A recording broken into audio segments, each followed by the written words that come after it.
Salamlar. Bugün sizinlə birlikdə Çernobıl faciəsinin, belə deyək, dərinliklərini enirik. Salam. Bəli, çox mühüm bir mövzudur. Əlimizdəki mənbə Çernobıl, İmperiyanı sarsıdan səssiz partlayış kitabından bəzi çıxarışlar var. Və bu mənbə hadisəni təkcə, yəni texnogen bir qəza kimi yox, Təkcə o cür deyil. həm də bütöv bir imperiyanı silkələyən siyasi bir partlayış kimi göstərir. Məqsədimiz də elə budur ki, mənbənin işığında o pərdarxası məqamları gizlədilən şeyləri anlayaq. Tamamilə doğrudur. Və onun Sovet İttifaqına təsirlərini. Gəlin başlayaq onda. Həqiqətən də baxın, bu hadisəni fərqli edən əsas şey həm onun miqyası idi, həm də dövlətin bunu necə örtbasdır etməyə çalışması. Yəni sadəcə bir reaktor qəzası deyildi. Qətiyyən.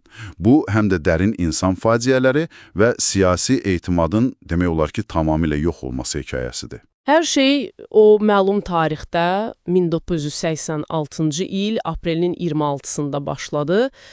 Çernobıl atom elektrik stansiyası o vaxtlar, SSR texnologiyasının qüruru sayılırdı, elə deyilmi? Bəli, elə idi. Və 4-cü reaktorda adi bir təhlükəsizlik sınağı keçirilirmiş, amma nəysə çox pis səhv getdi. Mənbədə səbəblər necə izah olunur? Nə baş verdi əslində? Mənbə deyir ki, bir neçə kritik faktor üst-üstə düşdü.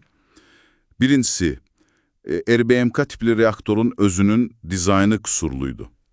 Dizayn problemi. Bəli, aşağı gücdə işləyəndə çox qeyri-sabit idi və qəfil güc artımına meyilli idi. Bu çox təhlükəli idi. İkincisi, operatorlar. Təlimləri yetərli deyildi. O mühülə.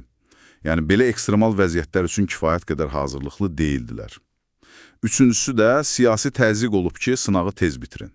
Tələsdiriblər. Bəli. Və bütün bunlar birləşəndə reaktorun gücü, nəzarətdən çıxdı və o 1000 tonluq reaktor qapağını parçalayan dəhşətli bir partlayış oldu. 1000 tonluq qapaq. Bəli. Və ən pisi də odur ki, qonşuluqdakı ahaliyə, Pripyat şəhərinə dərhal heç bir xəbərdarlıq edilmədi. Bu çox dəhşətlidir. Partlayışdan sonraki səhər, qonşu Pripyat şəhərində yaşayan insanlar, adi insanlar həyatlarına davam edirdilər. Bəli, gündəlik işləri ilə məşğul idilər. Uşaqlar çöldə oynayır, böyüklər işə gedir, amma başlarının üstündəki o görünməz ölümdən xəbərsiz idilər. Mənbə deyir ki, radiasiya səviyyəsi normadan 400 dəfə çox idi. 400 dəfə.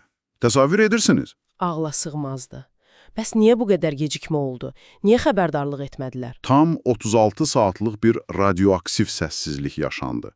Baxın, mənbəyə görə bu gecikmə təkcə qorxu çaşqınlıq deyildi. Bu həm də Sovet sisteminin özünün dərin qüsurlarını göstərirdi. Necə yəni? O mərkəzləşdirilmiş informasiya idarəçiliyi iflic olmuşdu. Aşağıdakılar pis xəbəri yuxarıya deməyə qorxurdular. Yuxarıdakılar da yəqin ki, reallığı eşitmək istəmirdilər. Anladım. Pripyat yalnız bu qədər vaxtdan sonra boşaldıldı. Amma çoxları üçün artıq gec idi. Bu, dövlətin öz vətəndaşlarına qarşı məsuliyyətsizliyi, bəziləri hətta xəyanət deyir. Bunun bariz nümunəsi idi. Təsəvvür edin, siz orada yaşayırsınız. Və heç nədən xəbəriniz yoxdur. Çox qorxunc.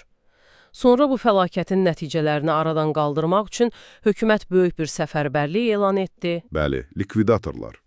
Likvidatorlar. 600 mindən çox insan, yanğın söndürənlər, əskərlər, mühəndislər, şaxtaçılar, hətta könüllülər.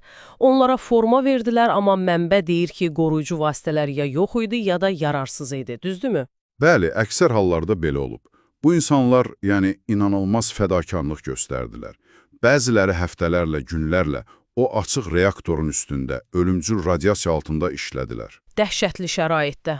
Amma bunun bədəli də çox ağır oldu. Minlərlə insan sonra ağır radiasiya xəstəliklərinə tutuldu. Vaxtından əvvəl öldü. Mənbədə bir likvidatorun sözü var, çox təsirlidir.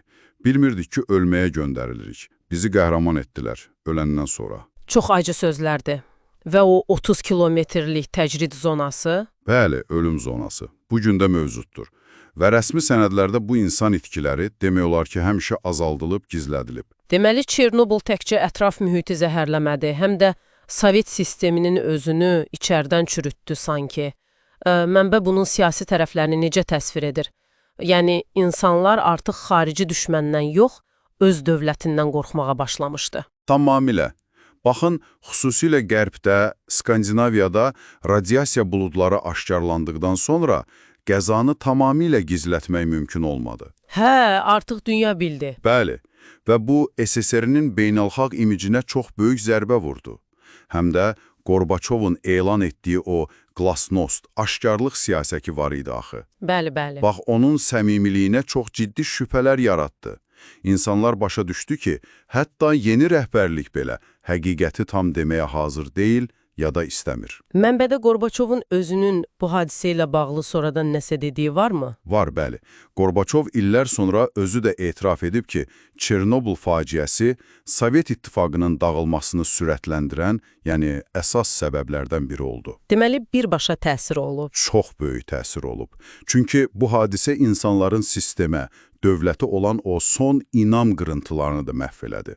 Bu təkcə texnoloji yox, həm də mənəvi bir partlayış idi əslində. Beləliklə, yəni gördüyümüz kimi bir adi görünən sınağın faciəyə çevrilməsi təkcə minlərlə insanın həyatını alt-üst etmədi. Həm də bütün bir sistemin sonunu yaxınlaşdırdı. Bəli, o sarsılmaz görünən imperiyanın təməllərində dərin çatlar yaratdı. Çernobıl həqiqətən də yalanın və qorxunun bir sistemi, bir cəmiyyəti necə içərdən yeyib bitirə biləcəyini göstərən çox acı bir dərs oldu. Və mənbənin sonunda çox düşündürücü bir sual var.